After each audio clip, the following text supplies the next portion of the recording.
આપ ગુજરાત પ્રદેશ સંગઠન મંત્રી શ્રી જયેશ સંઘાડાએ જણાવ્યું કે આ તમામ કચેરીઓના છેલ્લા 6 મહિનાના સીસીટીવી ફૂટેજ ચેક કરવામાં આવે અને આ કર્મચારીઓ વિરુદ્ધ પોલીસ ફરિયાદ દાખલ કરવામાં આવે। આવનાર સમયમાં ડીડીઓ સાહેબ દ્વારા આ તાલુકા કચેરીની વિઝિટ કરી સત્યતા તપાસવામાં આવે એવી રજૂઆત કરાઈ છે। આપ કિસાન પ્રદેશ ઉપપ્રમુખ રમસુભાઈ હડિયાએ જણાવ્યું કે આવનાર 10 દિવસમાં આ કાર્યવાહી કરવામાં નહીં આવે તો આમ આદમી પાર્ટી દરેક તાલુકા કચેરીએ ઉપવાસ આંદોલન કરીશું।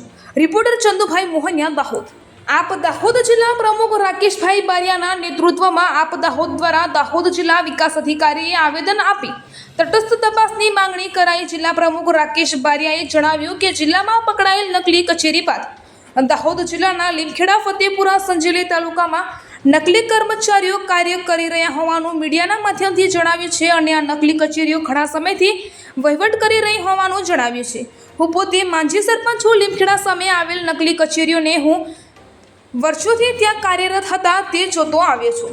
સંજેલી તાલુકા પ્રમુખ અલ્પેશભાઈ ચારેલે જણાવ્યું કે સંજેલીમાં પકડાયેલા કથિત નકલી કર્મચારી બાબતે ડેપ્યુટી ટીડીઓ સાવ ઉડાવ જવાબ મીડિયાના માધ્યમથી આપે છે, જે દુઃખદ છે।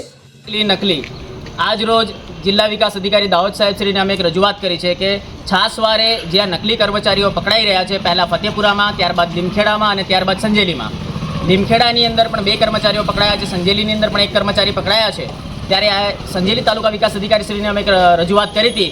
સંજેલી તાલુકા વિકાસ અધિકારી જાતે હાજર ન હતા અને ડેપ્યુટી ટીડીઓ સાહેબ હાજર હતા અને આ ડેપ્યુટી ટીડીઓ સાહેબે બિલકુલ ઉડાવ જવાબ આપ્યો છે કે આ કર્મચારી અમારા નથી। જ્યારે સંજેલી તાલુકો જ્યારથી વિભાજન થયો ત્યારથી છેલ્લા 10 વર્ષથી આ વ્યક્તિ ત્યાં આગળ કામ કાર્યરત કરતા આવ્યા છીએ। તો આજે આમ આદમી પાર્ટી દ્વારા જિલ્લા વિકાસ અધિકારી શ્રીને એક રજૂઆત કરવામાં આવી છે કે તમે જાતે સ્થળ તપાસ કરી છેલ્લા 6 મહિનાના સીસીટીવી ફૂટેજ ચેક કરો અને આ નકલી કર્મચારી વિરુદ્ધ પોલીસ ફરિયાદ દાખલ કરવામાં આવે અને તેમના દ્વારા કરવામાં આવેલા તમામ ખોટા કામોને બહાર કાઢવામાં આવે એવી આમ આદમી પાર્ટી દ્વારા જે રજૂઆત કરવામાં આવી છે કે ગાંધીયુગ, સુવર્ણયુગ એવું આપણે ઇતિહાસમાં શીખ્યા છે, પણ હાલમાં આપણે કઈ સિચ્યુએશનમાં જીવી રહ્યા છે એ ખાસ જાણવું જરૂરી છે। આ મોદી સરકારમાં ભ્રષ્ટ ભાજપ સરકારની અંદર નકલી યુગની શરૂઆત થઈ ગઈ છે। જ્યાં દેખો ત્યાં નકલી ને નકલી જ। આજ રોજ અમે જિલ્લા ડીડીઓ સાહેબને રજૂઆત કરી છે કે સંજેલી તાલુકાની અંદર અમે 6 જૂને આવેદનપત્ર આપ્યું હતું, જે સંજેલી બાંધકામ શાખાની અંદર એક નકલી અધિકારી તરીકે કામ કરતા ભાઈ હતા।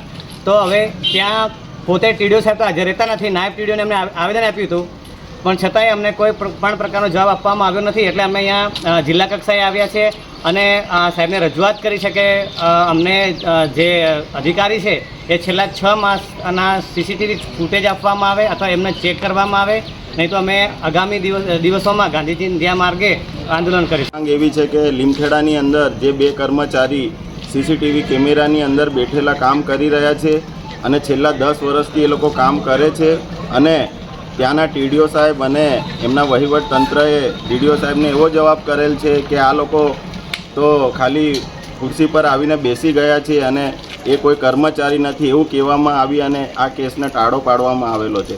પણ અમારી માંગ એવી છે કે એ લોકો જોડે કાયદેસરની પોલીસ ફરિયાદ થાય અને જે પણ દાહોદ જિલ્લાની અંદર નકલી કચેરી અને અધિકારીઓ જે બેસે છે એ લોકોને દૂર કરવામાં આવે, નહીં તો આવનારા સમયમાં આમ આદમી પાર્ટી જનતા રેડ કરીને પણ આ બધું બહાર પાડવામાં સફળ થશે।